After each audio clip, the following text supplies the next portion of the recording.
ladies and gentlemen, the President of the United States.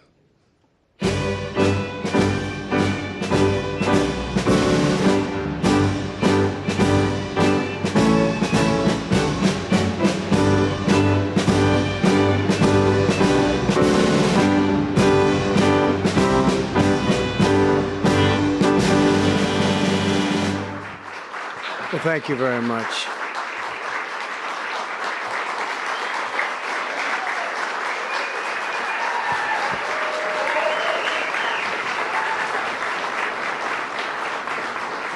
Thank you very much, everyone. And I'd like to start by saying that our country is doing very well. Things are, as you can see, doing quite well. Please sit down. Before we begin, I just want to announce that I signed a proclamation a few moments ago honoring the 250th anniversary of Patrick Henry's famous speech to the Second Virginia Convention, in which he declared very well-known, very famous words, "Give me liberty or give me death." Has anyone heard the phrase? I think most of you have.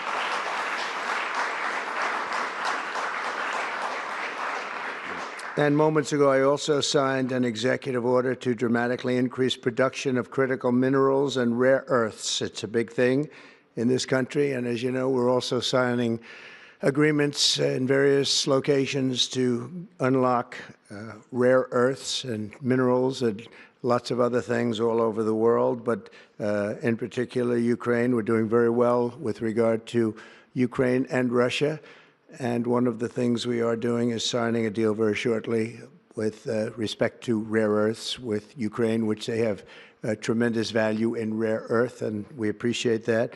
And we spoke yesterday with, as you know, President Putin and President Zelensky, and we would love to see that come to an end, and I think we're doing pretty well in that regard. So hopefully we could save thousands of people a week from dying. That's what it's all about. They're dying so unnecessarily, and I believe we'll get it done. We'll see what happens, but I believe we'll get it done. Today we take a very historic action that was 45 years in the making. In a few moments, I will sign an executive order to begin eliminating the Federal Department of Education once and for all.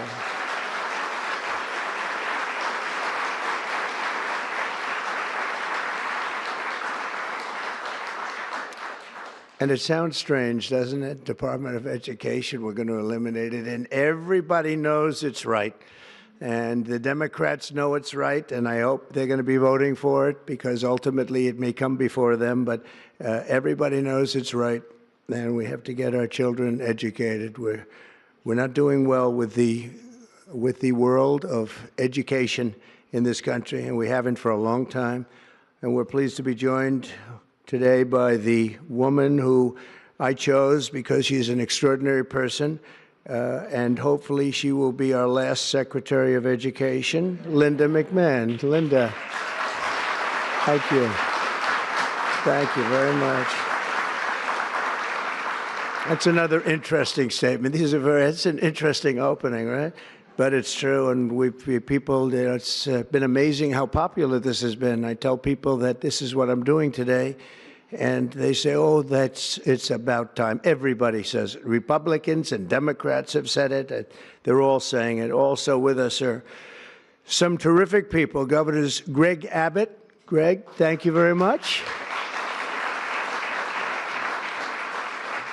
Governor Ron DeSantis, thank you very much, Ron.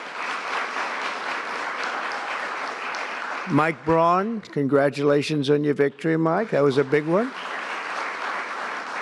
Mike DeWine, thank you very much, Mike.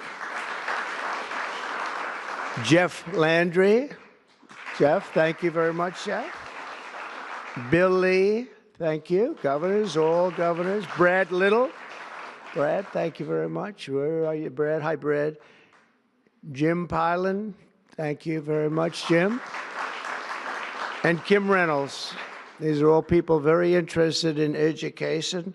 And I even see Dan Patrick over there, my friend Dan Patrick. We're joined also by Representatives Tim Walberg and Virginia Fox, Rick Allen, Michael Rulli, and again, Dan Patrick. Thank you very much, Dan. You've been a great friend of ours. And State Attorneys General Ken Paxton. Ken, I see you there. Andrew Bailey. Andrew, what a job you've done, Andrew. You have some good cases going. You've done a great job. Thank you very much. And co-founder of Moms for Liberty, Tiffany Justice. She's been a hard worker. Thank you. Thank you, Tiffany. When President Carter created the Federal Education Department in 1979, it was opposed by members of his own cabinet, as well as the American Federation of Teachers, the New York Times editorial board, and the famed Democrat Senator Daniel Patrick Moynihan. History has proven them right, absolutely right. After 45 years, the United States spends more money on education by far than any other country, and spends likewise by far more money per pupil than any country, and it's not even close. But yet, we rank near the bottom of the list in terms of success. It's an amazing stat. Those are two stats you don't want. The most money spent per pupil, and you're at the bottom of the list. And that's where we are, like it or not, and we've been there for a long time. 70% of 8th graders are not proficient in either reading or in math, 70%. 40% of 4th graders lack even basic reading skills, can't read. Students in our public elementary and middle schools score worse in reading today than when the department opened, by a lot. In Baltimore, 40% of the high schools have 0 students who can do basic mathematics. Not even the very simplest of mathematics. I said, give me your definition of basic, and they're talking about like adding a few numbers together. Despite these breathtaking failures, the department's discretionary budget has exploded by 600% in a very short period of time, and it employs bureaucrats in buildings all over Washington, D.C. And as a former real estate person, I will tell you, I ride through the streets of Washington, and it says Department of Education, Department of Education. I said, how do you fill those buildings? It's crazy what's happened over the years. I'm pleased to report that after offering these federal employees 2 generous buyout options, and they were very generous, and they're good people, but they were very generous. My administration has initiated a reduction in force, and we're already cutting numbers that were really surprising to a lot, that we were able to do it so successfully. And we've cut the number of bureaucrats in half. 50% have taken office, which is great. Thank you. Under the action I'm taking today, a small handful of Democrats and others that we have employed for a long time, and there are some Republicans, but not too many, I have to be honest with you. But the department's useful functions, and such as, and they're in charge of them, Pell Grants, Title I funding, resources for children with disabilities and special needs will be preserved, fully preserved. They're all going to be so. If you look at the Pell Grants, it's supposed to be a very good program, Title I funding and resources for children with special disabilities and special needs. They're going to be preserved in full and redistributed to various other agencies and departments that will take very good care of them. And that's very important to Linda, I know, and it's very important to all of us. But beyond these core necessities, my administration will take all lawful steps to shut down the department. We're going to shut it down, and shut it down as quickly as possible. It's doing us no good. We want to return our students to the states where just some of the governors here are so happy about this. They want education to come back to them, to come back to the states, and they're going to do a phenomenal job. You know, if you look, Denmark, Norway, Sweden, I have to tell you, I give them a lot of credit. China's top 10, and so we can't now say that bigness is making it impossible to educate, because China's very big. But you have countries that do a very good job in education, and I really believe, like some of the governors here today, from states that run very, very well, including a big state like Texas, but states that run very well are going to have education that will be as good as Norway, Denmark, Sweden, and Finland, those top countries that do so well with education. I think they'll do every bit as well.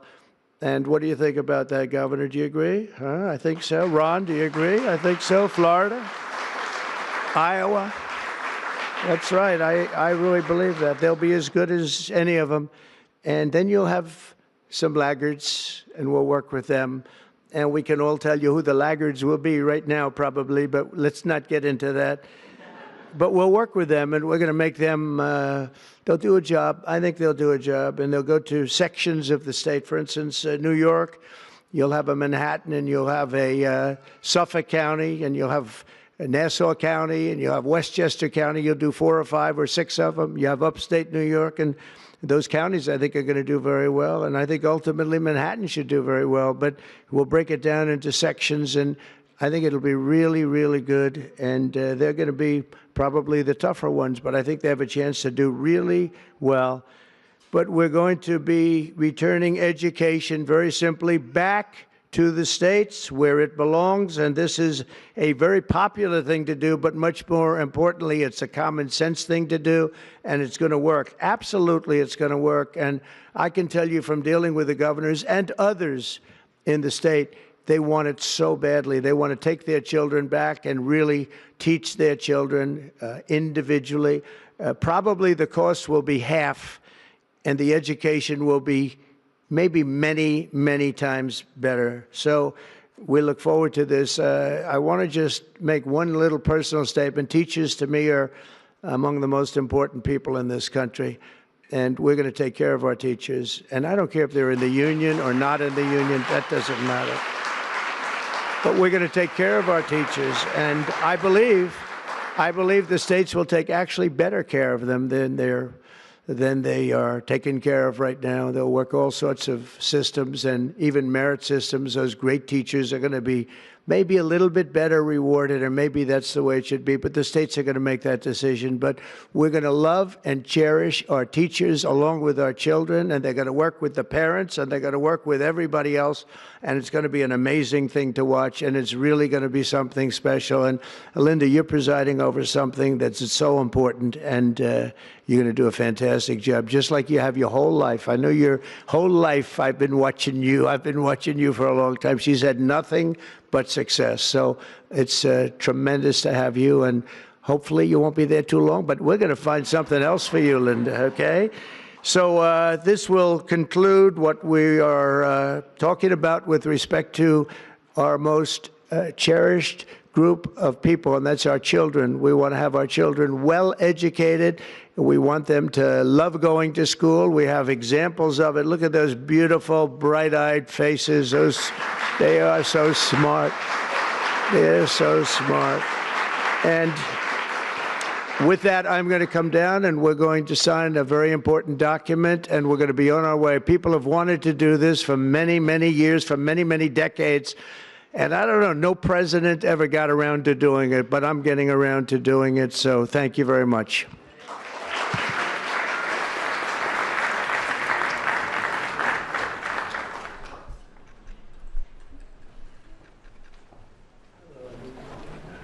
Good-looking people here.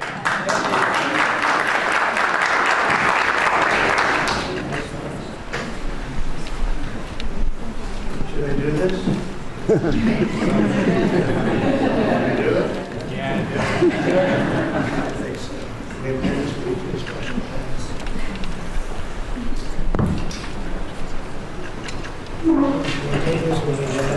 was very lucky. I signed another document that turned out to be very good for the country, and I said, let's use that same pen. I don't know, is anybody superstitious? Ron, are you superstitious? Let's use that same pen.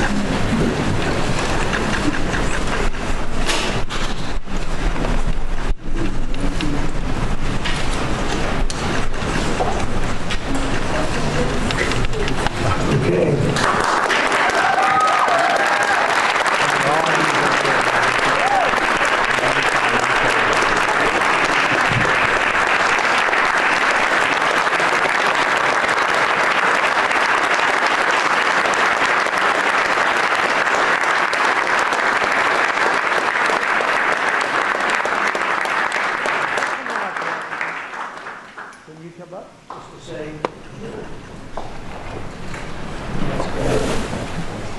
Very important, big factor here. Good luck. Good luck, sir.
I was worried all day. I was like, if this slides, I'm gonna